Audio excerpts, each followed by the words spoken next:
हरिओम, ओम नमः शिवाय। नमस्कार दोस्तों, कर्मकांड बाय आनंद पाठक में आप सभी का मैं स्वागत करता हूँ। मित्रों, कई लोगों ने मुझे पारद शिवलिंग के विषय में प्रश्न किया था कि उसके ऊपर मैं कुछ ना कुछ आपको माहिती दूँ या उसके रिलेटेड जो भी इन्फॉर्मेशन है वो मैं कुछ ना कुछ आपको बताऊँ। तो पारद शिवलिंग के विषय में खुद भगवान शंकर ने कहा है कि इसका वर्णन बहुत ही अवर्णनीय है। एक तरह से अगर हम कहें शास्त्र के अनुसार तो एक नामुमकिन ही है कि इसका वर्णन करने में कोई समर्थ हो सके। तो मैं खुद भी इसका वर्णन नहीं कर सकता हूँ, किंतु फिर भी मैंने कई ग्रंथों का सहारा लेकर यहाँ पर बहुत ही संक्षिप्त में मैं आपको पारद शिवलिंग का महत्व, उसका जो महात्म्य है वो सुनाऊँगा। इसकी महिमा अपरंपार है। पारद शिवलिंग बहुत ही अद्भुत और चमत्कारी है।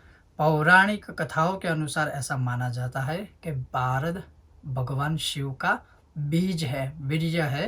पारदः शिव बीजोद्भव, अर्थात यह भगवान का बीज है, भगवान का वीर्य है। और इसी कारण की वजह से पारद शिवलिंग को साक्षात शिव स्वरूप माना जाता है।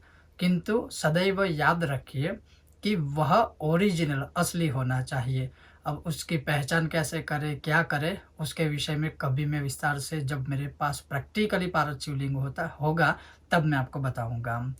असली पारद शिवलिंग को घर में रखने से और उसकी उपासना व साधना करने से अवश्य ही चमत्कारिक फल प्राप्त होता है।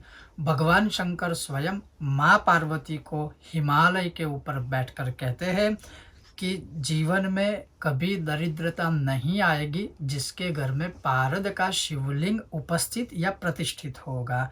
सिर्फ इतना ही नहीं, हमारे ग्रंथ, हमारे शास्त्र कहते हैं कि पारद शिवलिंग के दर्शन एवं स्पर्श मात्र से ही जन्मों जन्म के पापों का विनाश हो जाता है। धर्म की प्राप्ति होती है, अर्थ की प्राप्ति होती है, कर्म की प्राप्ति होती है और अंततः मोक्ष की भी प्राप्ति होती है, अगर आप सही और सच्चे पारद शिवलिंग की उपासना व साधना करते हो तब।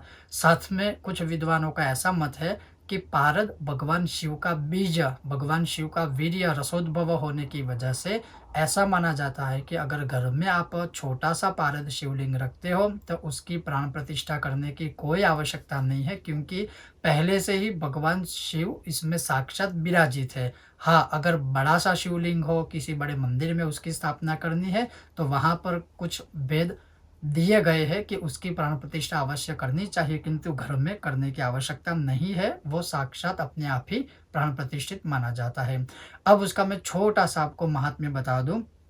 हमारे ग्रंथ कहते हैं कि लिंग कोटि सहस्रस्य यत् फलम सम्यगर्चनाद तत्फलम कोटि गुणितम रसलिंगार्चनाद भवेद। ब्रह्महत्या सहस्राणि गौहत्यायाः शतानि च तत्क्षणाद् विलयं यान्ति रसलिंगस्य दर्शनात् स्पर्शनात् प्राप्यत मुक्तिर इति सत्यम शिवोदितम। अर्थात पारद शिवलिंग के दर्शन मात्र से ही महापुण्य की प्राप्ति हो जाती है। इसके दर्शन से सैकड़ों अश्वमेघ यज्ञों का फल प्राप्त होता है, करोड़ों गौदान का फल मिलता है अगर हम इसके दर्शन और स्पर्श करते हैं, इसकी साधना करते हैं, तब हजारों सोने की मुद्राओं को दान करने जितना फल प्राप्त होता है। इस पारद शिवलिंग के दर्शन, स्पर्श एवं उसकी उपासना से ब्रह्म हत्या के दोष से मुक्ति मिलती है, गौ हत्या के दोष से मुक्ति मिलती है। और ऐसा कहा जाता है कि इस पारद शिवलिंग को स्पर्श करने से, इसका दर्शन करने से अंततः शिवलोक की प्राप्ति होती है। इसका महात्म्य इतना बड़ा है, इतने हमारे तांत्रिक और मांत्रिक ग्रंथों में बताए हुए हैं। शिव पुराण में भी कुछ कुछ दिए गए हैं, पद्म पुराण में भी कुछ कुछ है। कई जगहों पर इसका हमें प्रमाण प्राप्त होता है, किंतु जैसे भगवान शिव ने कहा कि इसका वर्णन कोई कभी भी नहीं कर सकता है, कोई समर्थ नहीं है। तो अवश्य अगर आपके पास ओरिजिनल पारद शिवलिंग है तो अवश्य इसकी सदैव नित्य उपासना व साधना करनी चाहिए। इसके आगे जो स्तोत्र, जो मंत्र आपको करना है वो आप कर सकते हो। ऐसा माना जाता है कि इसी पारद शिवलिंग, अगर पारद शिवलिंग के आगे आप कोई भी मंत्र, स्तोत्र व साधना करते हो, चाहे वो किसी भी देवी या देवता की हो, तो उसका जो फल है वो कोटि गुना, 1 करोड़ गुना बढ़ जाता है। ये था कुछ पारद शिवलिंग के विषय में संक्षिप्त महात्म्य। अवश्य हमें बताइए आपको यह विषय वीडियो कैसा लगा। अगर आपको हमारा विषय वीडियो पसंद आया है तो बिना भूले हमारे वीडियो को लाइक करें, ज़्यादा से ज़्यादा शेयर करें और हमारे चैनल को सब्सक्राइब अवश्य कीजिएगा।